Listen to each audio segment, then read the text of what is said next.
Hey everybody, off the Mike Sports Network here. Another edition of Off the Top Rope. So I went on about how just miserable the main event of AEW Dynasty was, but I need to go big picture here on this show. Let me be clear. This was not like an overtly bad show. There was a bad main event. There was a couple of matches that really just didn't hit. The Chris Jericho match really was one of them. But that's not a shocker. Chris Jericho wrestling in 2025 is kind of a mess. And then obviously the main event, you guys can go watch that video here on the channel. But a large chunk of this show it felt like an extended Dynamite. I talked about that in my preview of the show. It's like you could have dropped about 4 matches off of this show and it would have been fine. There was 10 matches on this show.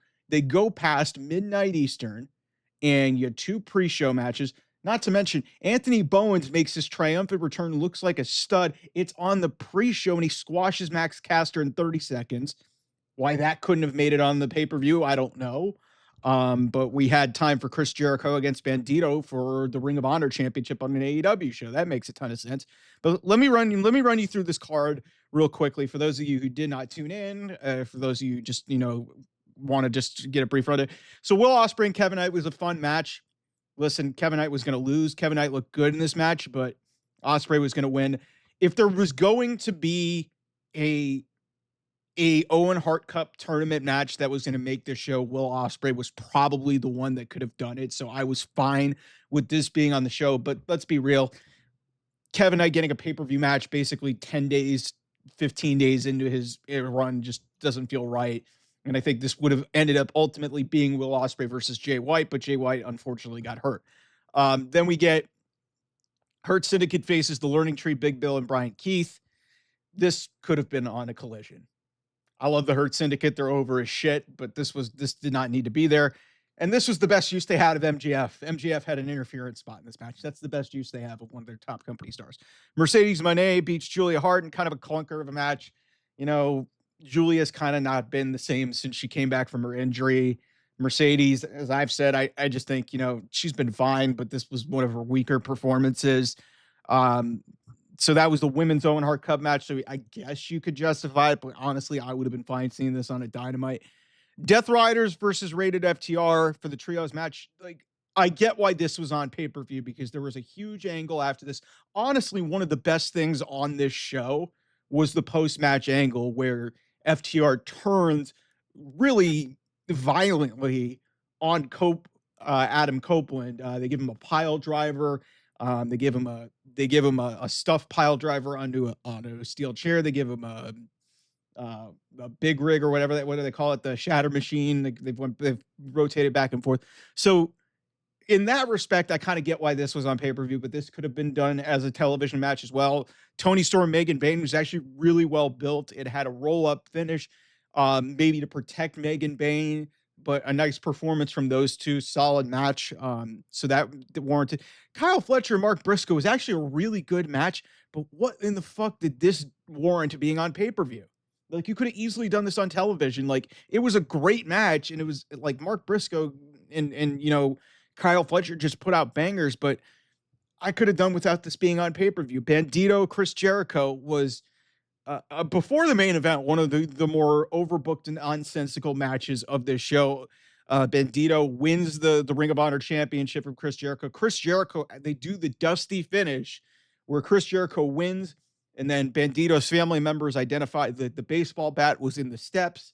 They restart the match, and almost immediately Bandito wins. It was comically bad. 18 minutes of a Chris Jericho match in 2025. Let's hope this is the end of him on pay-per-view. I doubt it. That match absolutely did not need to be on pay-per-view. I don't understand why. Adam Cole, Daniel Garcia, this feud has been entirely on Collision. I guess you could say because it's a championship match, it warranted being on pay-per-view, but Daniel Garcia's title reign was not anything to write home about. Good for Adam Cole. He's been through a lot in his time in AEW, so he finally gets a championship win. Decent match with Daniel Garcia, but nobody cared. Kenny Omega, Ricochet, Speedball, Mike Bailey.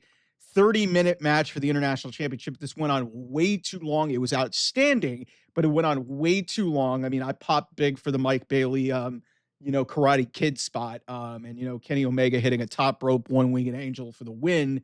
And then you get the inevitable, Okada spot where he shows up that sets up their match inevitably at All in Texas. And then of course the main event, one of the most overbooked nonsensical things that I've ever seen.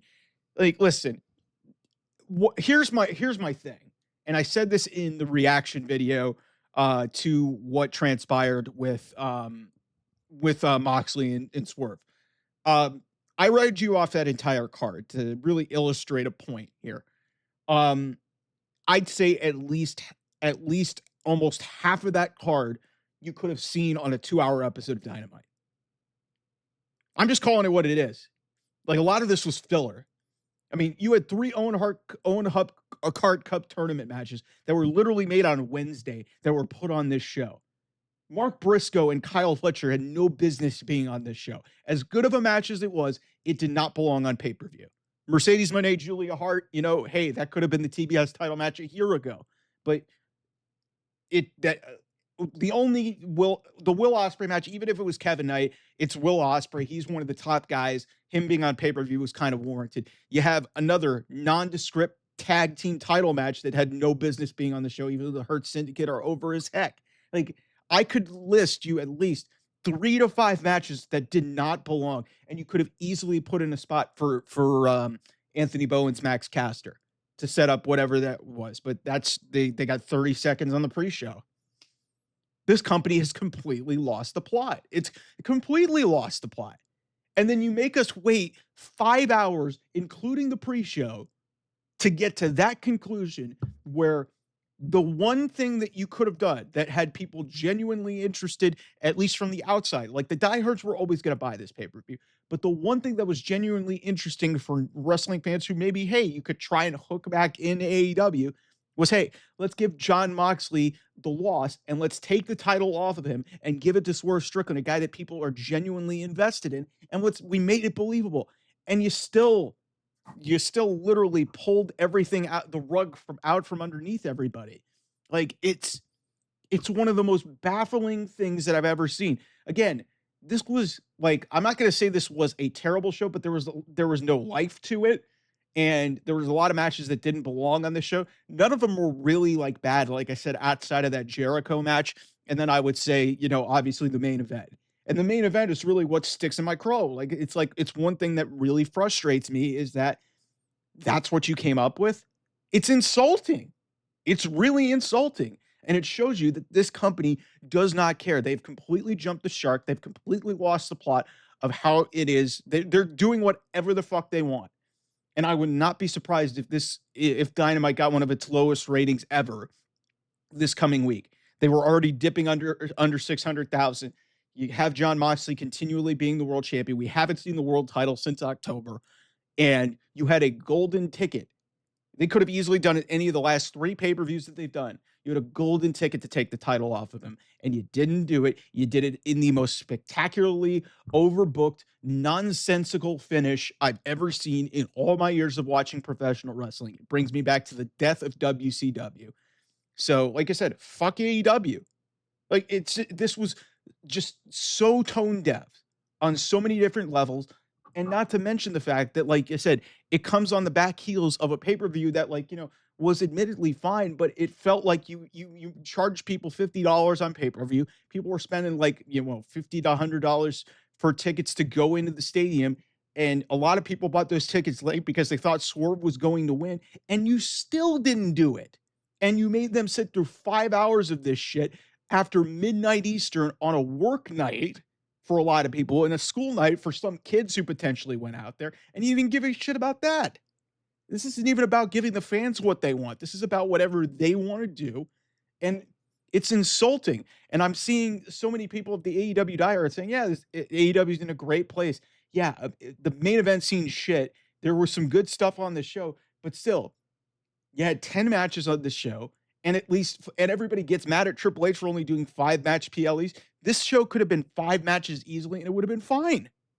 The 5 matches that would have mattered, it would have been a decent enough pay-per-view. I mean, it wouldn't have been the greatest thing of all time, but there was so much filler on this show. And then you get to the end, the one thing that people are genuinely interested in, and you do the completely wrong thing, even though everybody has been telling you what they want for weeks and months. This is not a heat angle. This is not going to make people want to see John Moxley get conquered. This is going to drive more people away. They've completely lost the plot. They completely don't understand what the fuck they're doing.